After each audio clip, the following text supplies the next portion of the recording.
So here's something a little different. This is how to make the best of a terrible, terrible, terrible situation, as presented by Rossman and Ansith. So we end up, first of all, bottom tier in a tier 8 heavy match on Erlenberg, the worst map, well actually the second worst map now Cormoran's back in, but it could not really be any worse, and I was really dreading the match at this point. So I'm driving the ARL 44, I load up gold straight away, not just because I want to pen things, but because the ARL 44 has that magical French 105 where the gold ammo actually has higher alpha. AP has 300 alpha, APCR 330 alpha, so it's worth firing gold just to get the extra boost in damage, regardless of which tier match you're in. If I can economize by firing AP, I will do it, but in the tier 8 match it's all gold all the way. So you can see here I decided to position east. I figure maybe I can use the folds and terrain a bit better, and maybe not so many enemy tanks will get here. Their spawn is in the west, so I figured the bulk of their team would probably get to the west in a hurry, and that was not a place I wanted to be. So you can see our T-44 taking up a brave position here, behind a bush, behind a hill, behind another hill, where he cannot possibly shoot at the enemy.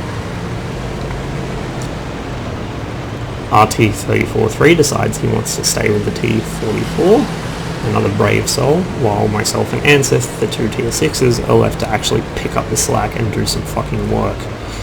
Now you can see my team is very, very aggressively pushing west. That's where the bulk of them went, and they've taken the castle already. Here's our first victim spotted. Now I know I'm lit and I know there's Artie, but I do want to get some damage on this FCM in a hurry. The thing's quite high DPM, high pen, quite accurate gun. It's like a French Panther 2 almost, so I want it dead in a hurry. You see Ansys lagging behind a little, he's near the other two mediums. The two of us begin working on this guy. I take out part of his cover. One of the, I think it was the T-44, took out the other half. Bad bounce there from me.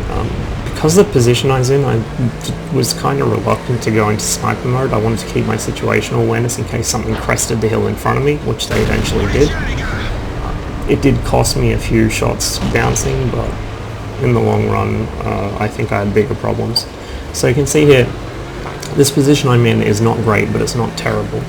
If I just pause the game for a moment, you can see I've got this little hill to work with. And from the FCM's perspective, if I can find the position he was in, about here, he actually can't see me. He has to climb the hill in order to spot my tank and get shots at me. Also, from the hill up here, they can only see a very small sliver of the top of my turret. Sorry about the loud scroll wheel. So anyway, that's why I'm positioned in the open here. That's also why I'm not madly seeking Artie cover. I'm moving back and forth enough that I don't think that Artie's going to worry about me. I think he's probably focused on the other flank, and so I mostly focus on getting hits on their tanks here. Now, from the perspective of actually driving a tank, this hill doesn't look like much, but as you saw just then, it actually does completely hide my tank. And this is what I mean when in some of my previous videos I say you have to have a real eye for the terrain. So I get a cheeky shot in the front of the FCM 50T's turret, I think that hit him. The gold on this gun's fairly decent. Just the gun handling is a pain in the ass, especially in a situation like this where I'm aiming for his cupola or his turret face. You can see he's doing the same thing I am. He's trying to hold down behind a hill. He's just worse at it than me. Another bad bounce there. Maybe if I was in sniper mode that wouldn't have bounced. Maybe it would have.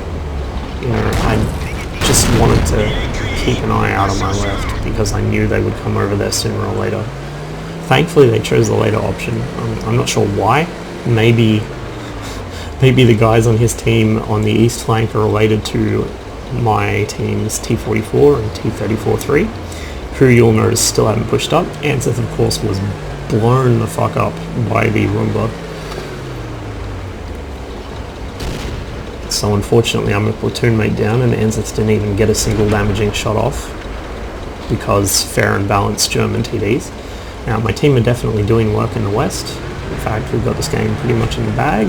Now it's just my purpose in life to try and seal that victory in stone, and also keep myself alive and my gun firing as long as possible. So you can see I wait here for the T28 Proto to look at somebody else. I know the side of his turret's quite weak, side armor in general is, and if I can hit him there I can put out a fair amount of damage. And there we go. If he had been looking at me, I know his turret cheeks are also quite weak, either side of the gun man. Look, it's flat and it's not very thick. So, go for the JP here, wait for him to shoot and then pop up. Do take a hit off the Tiger, and because that thing's so high DPM, I repair my tracking and get out of there. You can see the ARL's gun depression is actually not halfway bad. Unfortunately, the Roomba calls my bluff and actually breaks my hold down position by going out past the FCM's wreck. So it was a terrible position to get stuck in. It was a terrible situation to be in. Up front in a tier 8 game in a tier 6 heavy, not known for its armor, with a pair of tier 8s hiding behind me, but even in the shittiest of all imaginable situations, I managed to pull out about 2.2k damage and a decent amount of spotting, and I managed to survive most of the game. Had I not been there, I don't really think our T44 and T34-3 would have survived. They didn't seem interested in participating in the game.